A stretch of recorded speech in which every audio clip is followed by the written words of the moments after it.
warahmatullahi wabarakatuh. We are from group 3 with the member me, Adelia Rahma, and my friend Yudhistira Fuadfadli Simanjuntak.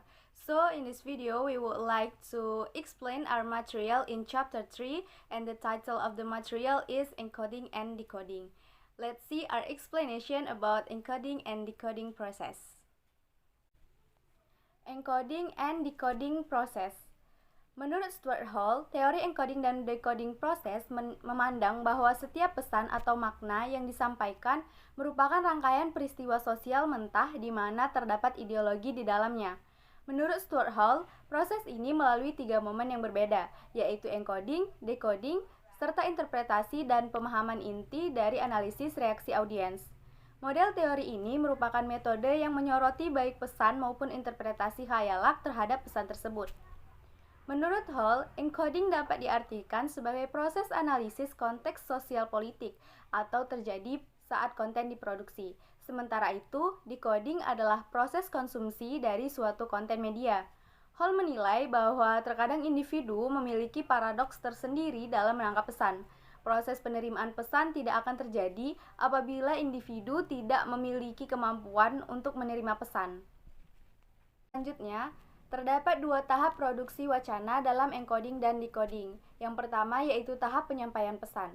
Pesan yang telah menjadi tayangan atau program sebagai wujud realisasi dari ide yang telah dirancang untuk kemudian dapat dimaknai oleh audiens.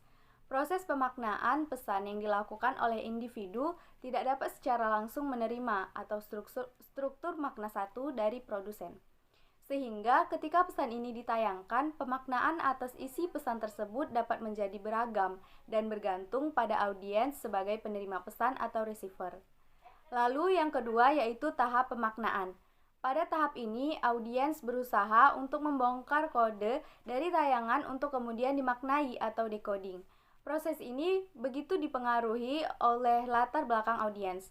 Pesan yang telah dimaknai oleh audiens disebut sebagai struktur makna 2.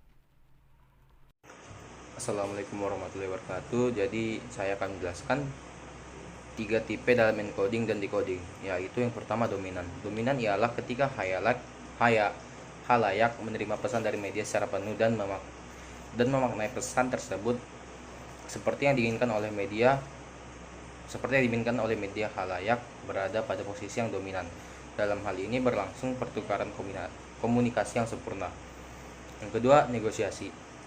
Negosiasi ialah khalayak cukup memahami apa yang ditampilkan oleh media, tetapi tidak semua dimaknai sama. Penerimaan dalam tipe ini mengandung 2 hal, yaitu unsur adaptif dan oposisi. Hal ini menunjukkan bahwa pesan dinegosiasikan. Yang ketiga, alternatif atau oposisi.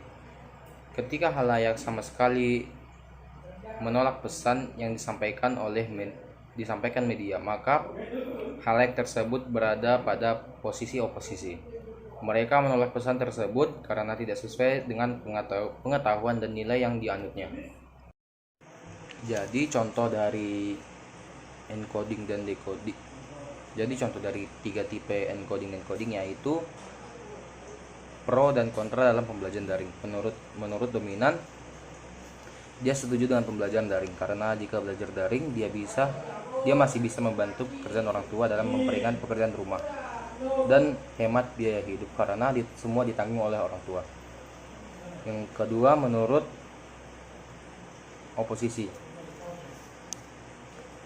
dia setuju mengenai daring karena bisa membantu orang tua, tetapi tidak setuju sepenuhnya karena boros kuota internet. Begitu sebaliknya, setuju dengan luring tapi tidak setuju sepenuhnya karena mahal biaya hidup di luar kota.